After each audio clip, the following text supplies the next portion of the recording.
I'm here this morning in Frankenmuth at the Michigan Heroes Museum, and I'm actually here to clean that headstone that they have in their collection now.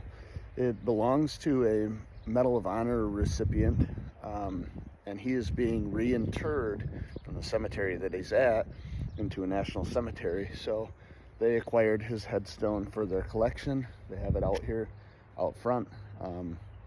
They contacted me, asked me what they thought or what I thought they should do with it, clean it or leave it the way it is. And of course I said clean it because that's the best thing for it. I actually never knew that this place existed. I don't come to Frankenmuth very often, but just looking out front, this place looks like it's probably pretty cool. Let me show you.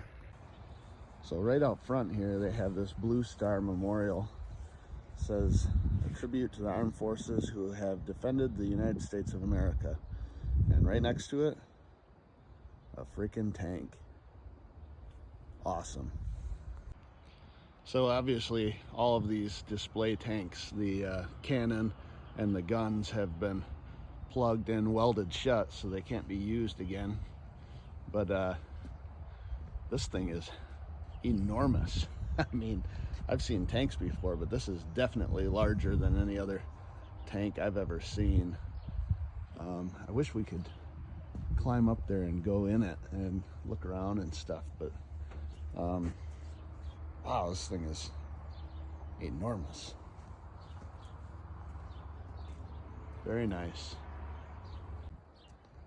Right next to the tank here, right behind it, is a Korean War memorial. Got all the stats here for killed in action and missing and everything. Really nice display. Dedicated to all Korean service veterans who served in defense of the Korean Peninsula and to all who made the ultimate sacrifice from June 25th, 1950 to present. Very nice. All right, so let's go inside here and see what they got.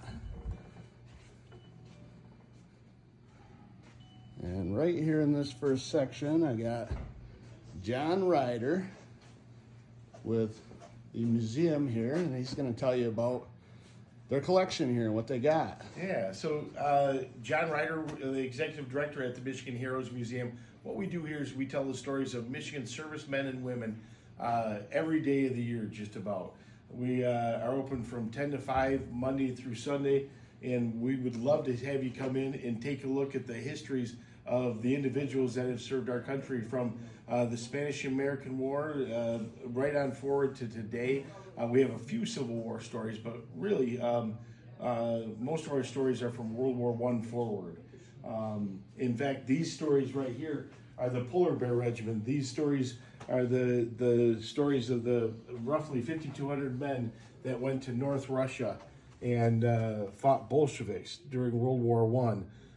From the Detroit area, so Detroit and Michigan. 90% of those guys were from Michigan, 70% from Detroit.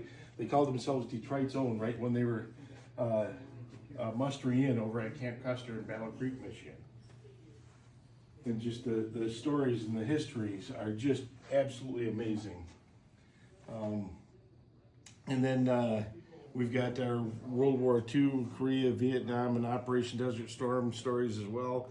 Our War on Terror stories, our astronauts from Michigan stories, and then we've got our cross gallery, so the cross recipients that received the Distinguished Service Cross from the Army, or the sailors and Marines that received the Navy Cross or the Air Force Cross.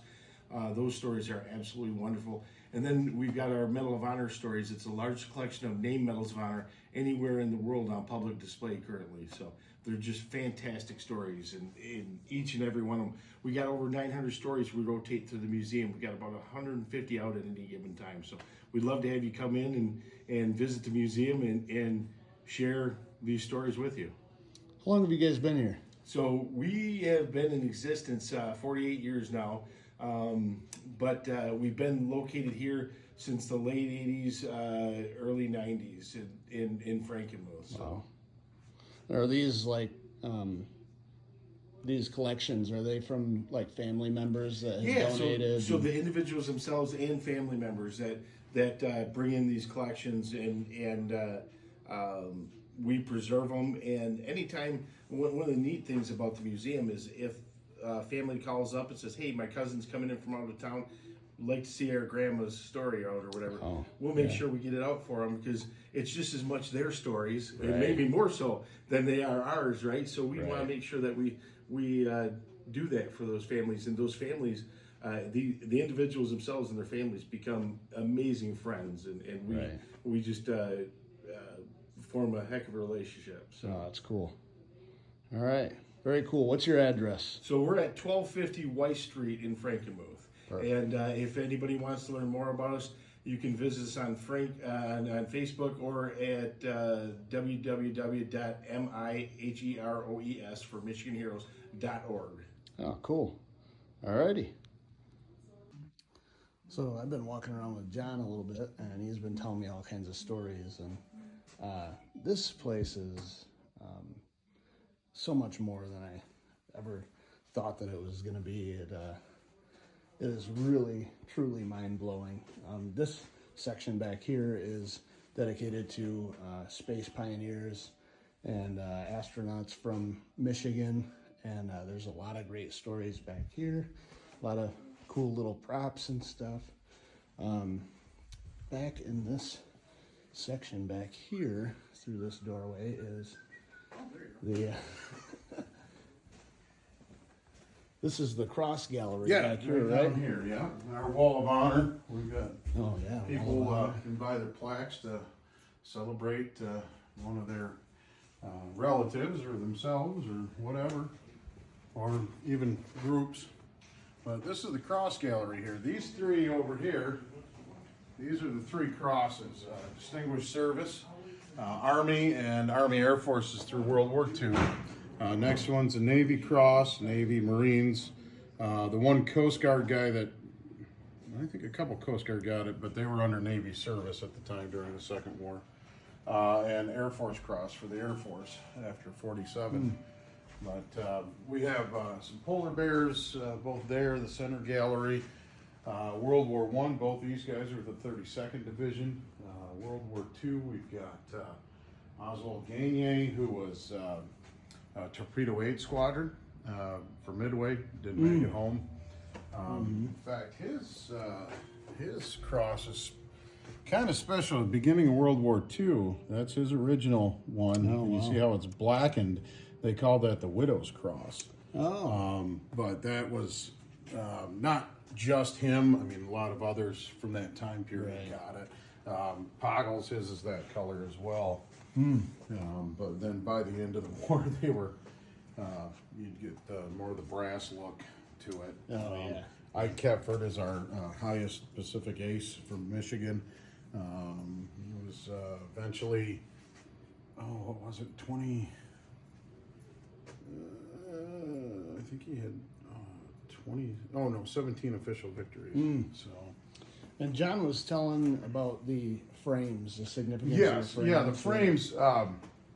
If it's a silver frame around the background, around the big picture, they made it home from their time in service. If it's a gold frame like Gagne's over there, unfortunately, that's a Gold Star individual or somebody that was killed in action. Something we do special, so let people know that. You get to some of the galleries like the War on Terror that you were in earlier, and it's gold frame, gold frame, gold frame, gold frame, and we try not to do that on purpose. Some of them are, some of them aren't, but that way you kind of know, and you're going, oh, okay, maybe I'll come back to this in a little bit, and things like that too.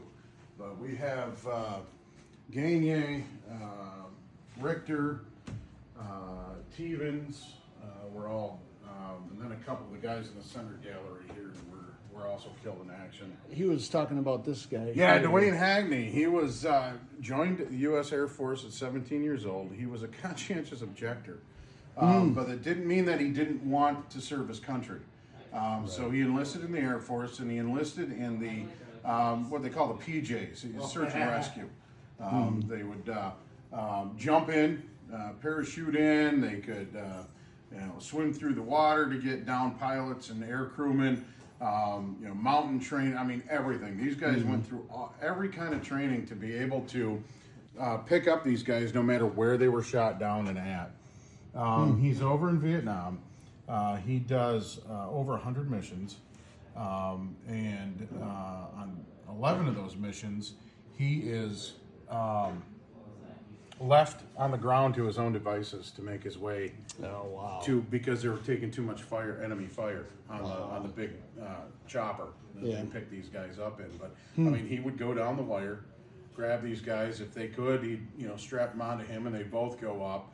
Or if they had to send the big cage thing down to lay them on that so they didn't get more hurt, that happened a lot too. But he ends up being the youngest living recipient of the Air Force Cross. Oh, wow. I don't know if that still holds true off the top of my head, but at the time he was at 19 years old. He's at 19 years old. He had our second highest military decoration. Jeez. And so he's he stayed in the service off and on. He actually was I believe it was Genesee County Sheriff's Department, right? It wasn't Flint Police. It was the county sheriff. He saved a guy on a traffic stop there, at least one, probably more than that, one of his partners. Anyway, unfortunately, he was an adrenaline junkie. And, and he was a weightlifter, everything else, staying in shape. And back in 93, he had a heart attack at 46 years old and passed away. But, now we know, because his dad had heart problems too, I guess. Right. And his dad was a World War II vet.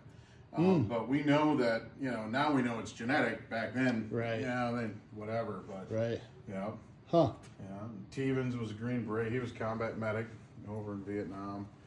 And then Richter here, he did he flew 100 missions, which was the tour of duty for a pilot during Vietnam. He begged and begged and begged, and they finally relented to let him do another 100 missions. Oh, wow. Basically another tour of duty. On 198, he is shot down, and unfortunately, where he was shot down at, like his parachute grabbed the side of the mountain and stuff, and then it ripped and he fell. And they said, pretty much every bone was broke, but he died in the rescue chopper. Jeez. But, yeah, 2 away from coming home. Jeez. Which probably would only been like less than another week in country. Now, Grobel there, he was a polar bear. He was one of the guys that went up to North Russia, fought against the Bolos or Bolsheviks up there for 9 months in 1918, 1919. He was awarded a Distinguished Service Cross for, basically he took a Lewis gun, which is right above you there, one of those. And they were taking fire. They were on one side of the railroad track embankment. The Bolos were on the other side, and they were trading fire back and forth and everything. He grabbed the Lewis gun, went up on the tracks, and was laying down, obviously, but he ran them all off doing that. Chased them away from the machine guns. Chased them right off, and if they weren't killed or wounded, they ran, and because of that, he saved everybody else there on his own. So, Oh my God, guys. I am so blown away by this place. I totally did not expect this to be what it is. I don't know why. I can't believe the collection they have in there. And it was super awesome to get that little mini tour by those guys. I think they finally kicked me out because they were spending too much time on it, but you can really tell that those guys have some super passion about their job and what they're doing here, telling the stories of these people and the things that they did during their service, and incredible to have the largest Medal of Honor collection in the whole United States. And now they have that headstone outside here. There was 2 guys that showed up and brought a little plaque that they put in a case there, and for that person's headstone. And geez, just phenomenal. when I post the video of the headstone cleaning, I've got to come back and mortar that top piece in. You can see in the video that it's a little wobbly. That needs to be pulled and mortared in.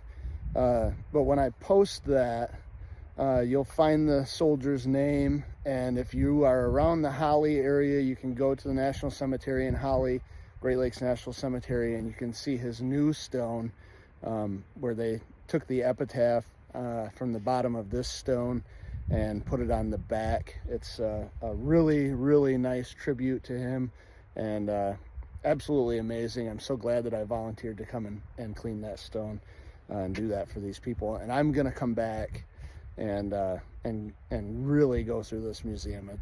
It's really awesome.